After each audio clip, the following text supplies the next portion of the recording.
I'm stuck. I can't budge an inch. Oscar's desperate cries echoed through the cavern as his friends frantically searched, their lights slicing the darkness. 40 feet down a narrow tunnel, they found him, wedged so tightly that his chest barely rose with shallow breaths. His shoulders strained against the stone, arms pinned uselessly at his sides. Oscar Hackett Neil Moss, a British man, met a tragic fate in Peak Cavern, a cave in the Peak District. These were the horrifying final moments of his life, trapped in an infamous cave system he would never leave alive. There's no shortage of horrifying stories of people becoming trapped in underground caves. You probably are even familiar with some of the more infamous ones, like the story of Floyd Collins, a passionate Kentucky caver. In 1917, he became stuck in a tight passage after dislodging a 27-pound rock that pinned his ankle.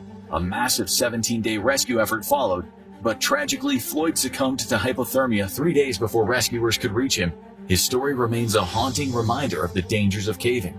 Or there's the harrowing Cave Creek disaster from back in 1995. In New Zealand, a group of 17 students plunged into a chasm when a platform they stepped on collapsed under their weight. Tragically, only 3 survived and were airlifted to safety by helicopter. Heading underground is not something to take lightly. Proper equipment, preparation, and experience or guidance from a qualified expert are essential for safe cave exploration. It takes very little, a single misstep or an uncharted tunnel or shifting rocks, for an underground adventure to end in tragedy.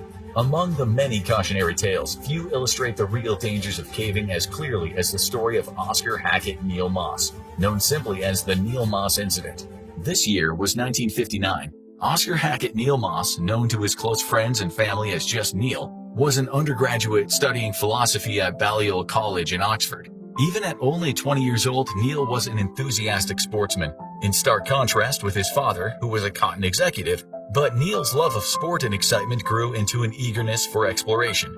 Despite his young age, Neil Moss was a budding amateur explorer, leading him to join the British Speleological Association. This group of like-minded enthusiasts shared their passion for caving, also known as spelunking, a term often used to describe cave exploration as a hobbyist activity.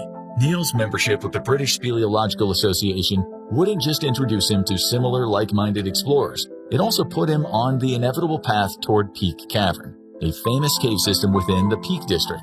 This area, located in a vast region of central England, often referred to as the Midlands, is famous for its stunning landscapes, especially the rolling hills and moorlands. These dramatic features set it apart not only from urban areas, but also from many other rural regions of the UK. Within part of the Peak District is a prominent chain of mountains known as the Pennines. This mountain range stretches southward and is often referred to as resembling a backbone or a spine that runs through the Midlands.